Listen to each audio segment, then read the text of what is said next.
Today I will deliver a lecture on water pollution and management. This is pertaining to the PG course of our university, and the topic is very relevant. So before going to the water pollution, we have to know about the water resources. Water is the basis of life on the earth and a vital element for survival of human beings. In human body, water is amounting to 80% by weight. If we are looking at the water resources, especially surface water, the about three-fourths area of our Earth's surface is occupied by the water, and the rest is the terrestrial ecosystem.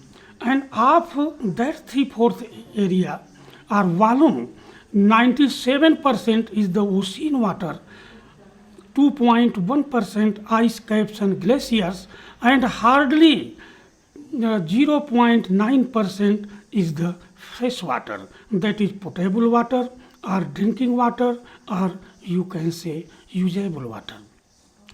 The water pollution, very general introduction of any foreign particle in our aquatic environment that is deteriorating the aquatic ecosystem and harming the human being and other organisms, that is regarded as the water pollution. The most acceptable definition of water pollution as per the US National Research Council Committee on Pollution report is the water pollution and undesirable change in the physico-chemical and biological characteristics of our aquatic environment that may or will harmfully affect human life or that of other desirable species, our industrial processes, living conditions, and cultural assets, or that may or well waste or deteriorate our raw material resources.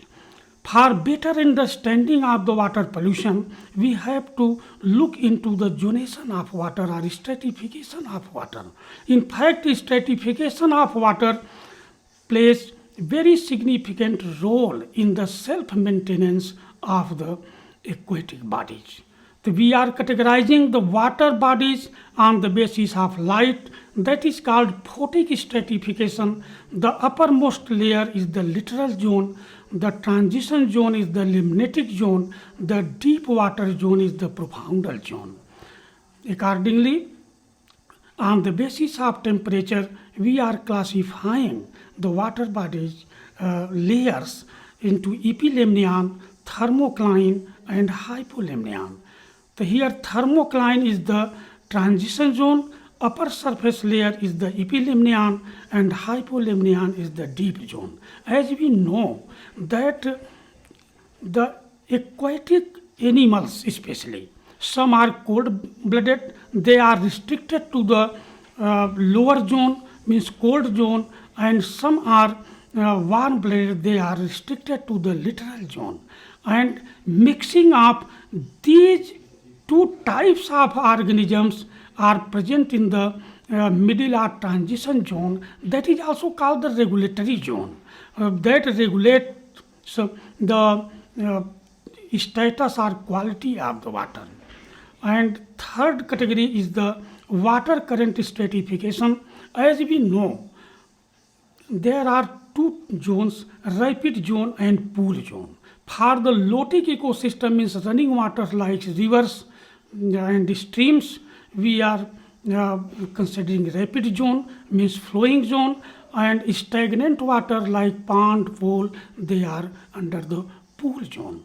During my PhD course, I have studied the water quality of river Ganga at Varanasi, and I found the adverse effect of most of the pollutants automatically minimized if river is traveling 10 kilometers of the stretch. Now, what are the major causes of the water pollution? I have listed something: industrialization, population explosion, developmental activities, urbanization, direct discharge of sewage, surface runoff.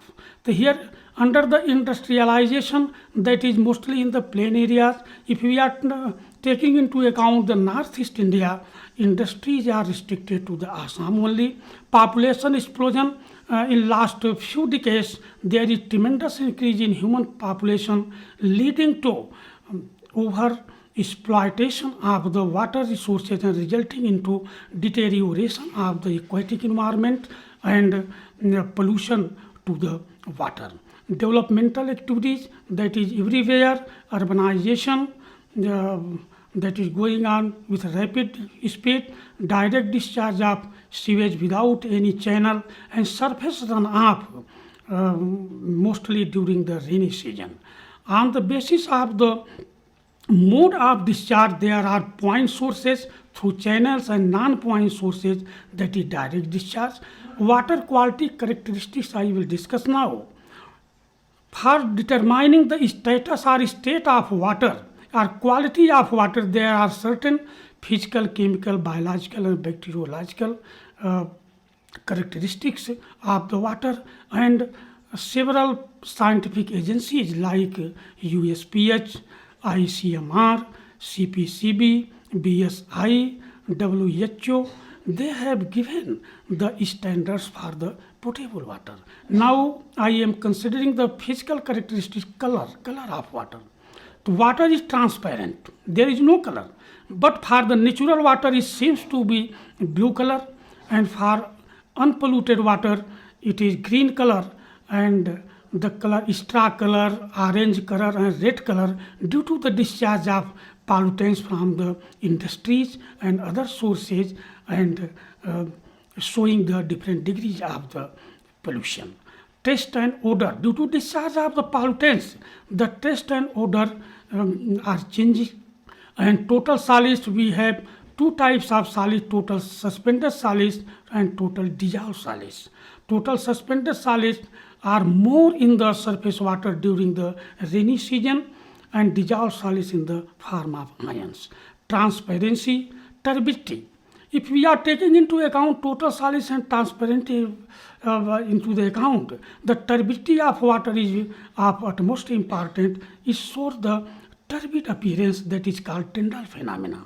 Tyndall phenomena is nothing but the scattering of the beam of light when passing through the water column, and there is presence of the total solids. Electrical conductance, temperature, most of the chemical and biochemical reactions are highly governed by the temperature of the water. Now I am coming on the chemical characteristics. That is, first one is the dissolved oxygen. For the unpolluted water, the dissolved oxygen should be 7 mg per liter or more, and this is more important for the aquatic life. And second is the biochemical oxygen demand or biological oxygen demand, that is showing the oxygen deficit in the water body. And for your kind information, I would like to mention that if we are discharging the huge amount of the organic material into the water body, then there is microbial decomposition and the use of the oxygen present in the water body. And second is the chemical oxygen demand, that is, we are using the strong oxidizing agent potassium dichromate for the oxidation of the organic matter. And here in the BOD case, about 80 to 85% decomposition is done for the organic matter. However, in the chemical oxygen demand, the oxidation is done up to 98%. Because of that very reason, for a particular water, the value of chemical oxygen demand is always higher than the BOD. The pH of water, on the basis of nature of the water, that is acidic or basic, and the pH of water is highly influencing the quality, because most of the chemical reactions are highly influenced by the pH. the total hardness. The hardness is of two types. Because of that very reason, I have written here total hardness. First one is the temporary hardness, that may be due to carbonation, bicarbonation of the calcium and magnesium. And second is the permanent hardness, that is because of the sulfates and chlorides of the calcium and magnesium. The temporary hardness can be removed through boiling the water. And you may see, if you are boiling the water, and on the surface of the container you may find some precipitate. That is the carbonation, bicarbonation. Now acidity of the water, total alkalinity. Total alkalinity there is written here because there are phenolphthalein alkalinity and methyl orange alkalinity. The chloride content of the water. So here the maximum permissible limit of the chloride content is 250 mg per liter. If the concentration is beyond that, it imparts a peculiar taste to the water. Now nitrate, nitrogen, phosphate, phosphorus. The nitrate, nitrogen is the main or major nutrient of the plants and directly were taken by the aquatic plants.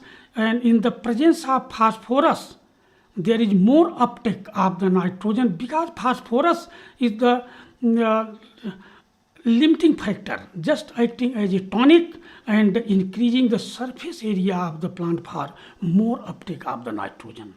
Sulfate and then detergents. Detergents are the surfactants, and there are two types: alkyl benzene sulfonate type, linear alkynate sulfonate type. Alkyl benzene sulfonate type is banned in most of the countries, especially developed countries, because this is non-biodegradable and having long benzene chain. Now we are using the second one, linear alkaline sulfonate type, that is biodegradable and very easy to use. And now phenols. After that, pesticides. We are using different types of pesticides like herbicides, insecticides, molescicides, acaricides, and they all are the organic compounds, and some are showing the biomagnification that I will discuss later on. Metals and heavy metals: lead, cadmium, chromium, arsenic, fluoride, mercury, iron, etc. And here I would like to mention that arsenic and fluoride, they are carcinogens. And in pesticides also, many are the carcinogens and polychlorinated biphenyls. And some description I would like to mention here. These are the organic compounds and widely deployed as dielectric and coolant fluids in electrical apparatus, carbonless copy paper, and in heat transfer fluid. With the discovery of PCB's environmental toxicity, the classification as persistent organic pollutants. Their production was banned by the US in 1978. The International Agency for Research on Cancer rendered PCBs as definite carcinogen in humans. According to the US EPA, CPC causes cancer in animals and probable human carcinogens. Now, persistent organic pollutants. As I told, they are non-biodegradable and remains in the system for a long time. Certain substances show biomagnification, and biomagnification is nothing but successive increase in the concentration of the certain chemicals from lower to higher trophic level. And according to the trophic level, I have given one diagram here. If it is in the producer organism 0.04 ppm, this is 0.23 ppm in the primary consumer, 2.07 ppm in the secondary consumer, 13.8 ppm in the tertiary consumer. And another example in the water, different concentration I have given. This is there is successive increase 0.05 ppm in the water, 0.33 ppm in the Spiritina plant, and last you can see 75.5 ppm in the gulls fish eating the bird. Now eutrophication. Eutrophication is the nutrient enrichment condition of aquatic ecosystem. As I told earlier, nitrogen in the presence of phosphorus leads to the more accumulation or harvest of the nutrients by the plants, and classification is done on the basis of total phosphorus content, mean annual chlorophyll content, transparency. This is as per the Friedman 1995. And this is the classification. Ultra oligotrophic concentration given here. Phosphorus less than 4 emg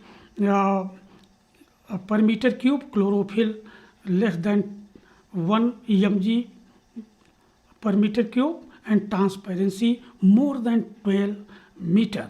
And second one is the oligotrophic, third is the mesotrophic, fourth is the eutrophic, and last one is the hypertrophic.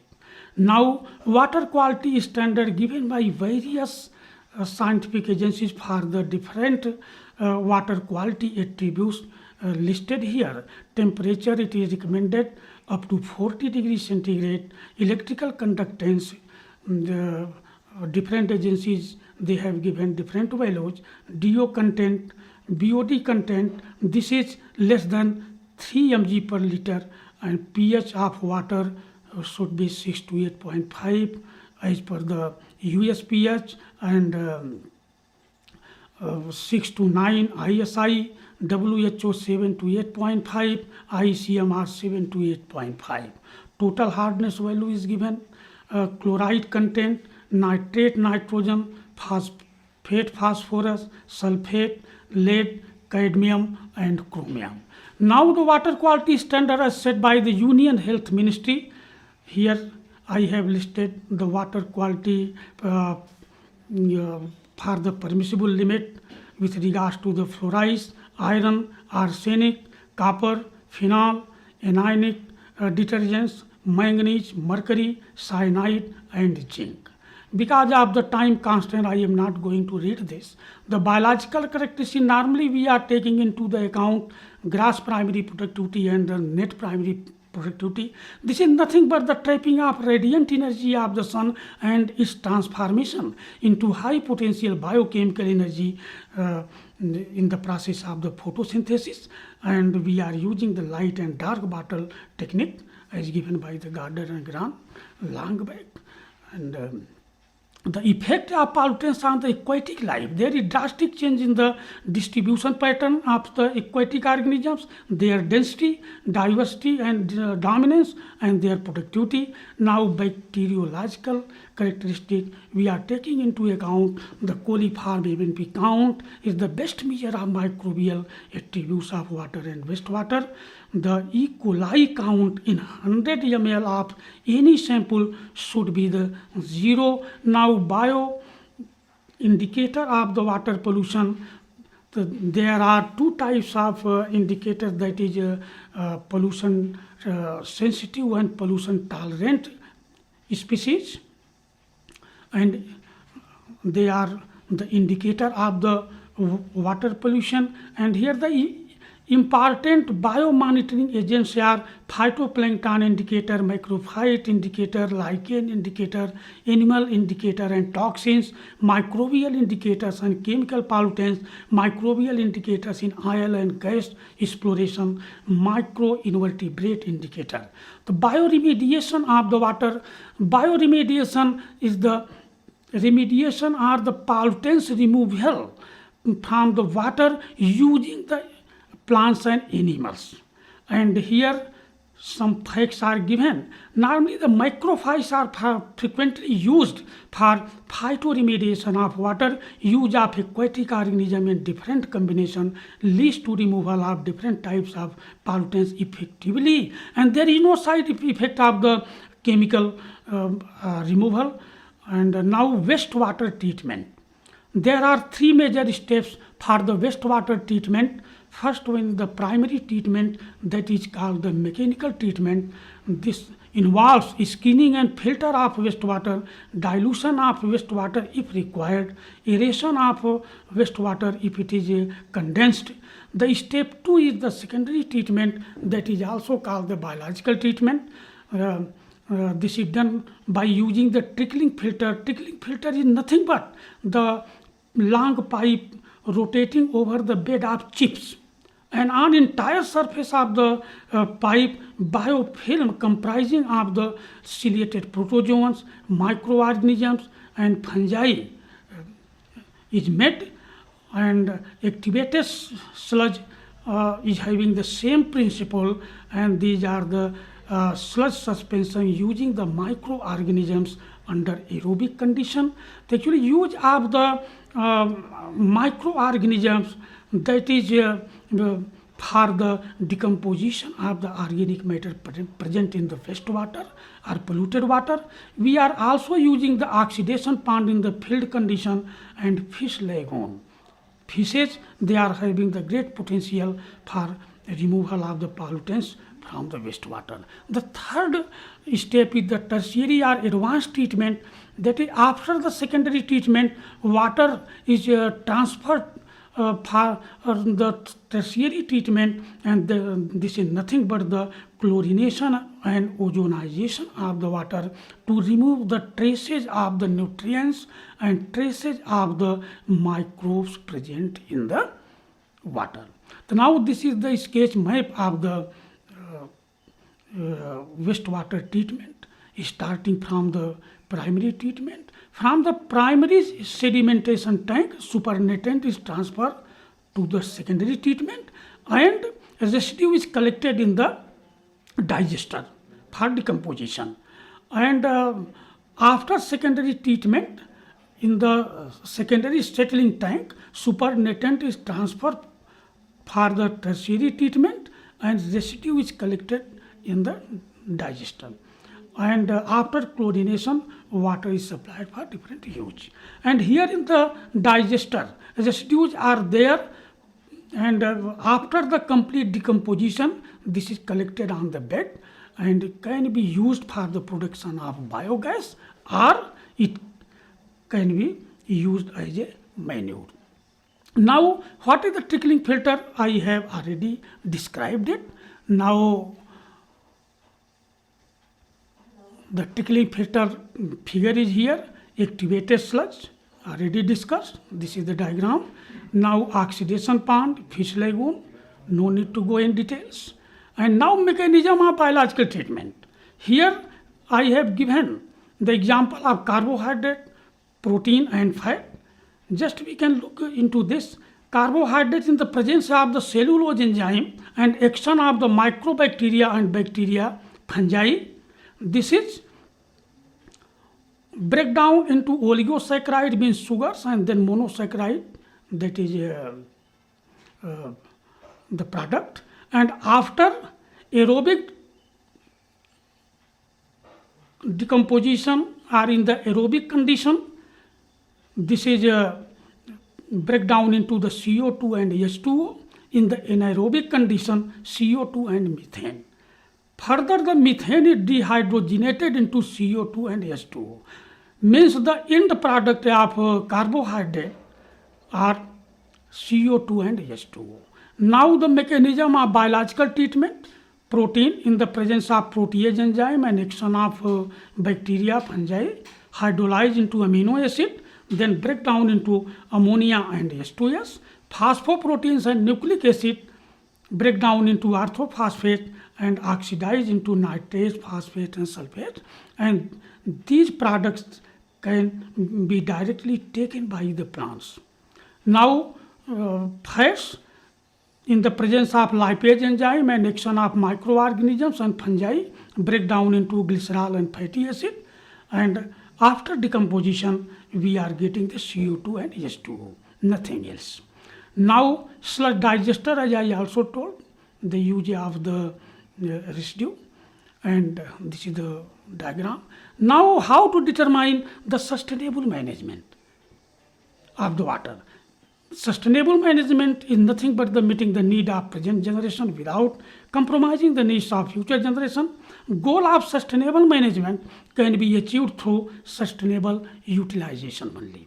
The how to determine the sustainable utilization of the water resource.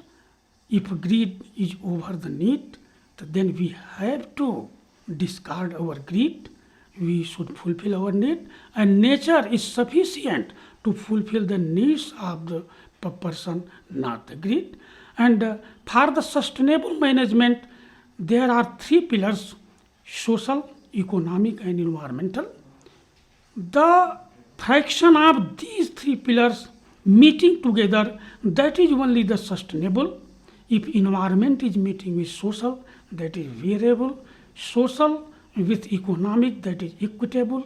Environment and economic, that is viable. So that should be kept into the mind. Now some suggested readings. जल ही जीवन है, save water, protect life. Thanks. Jai Hind.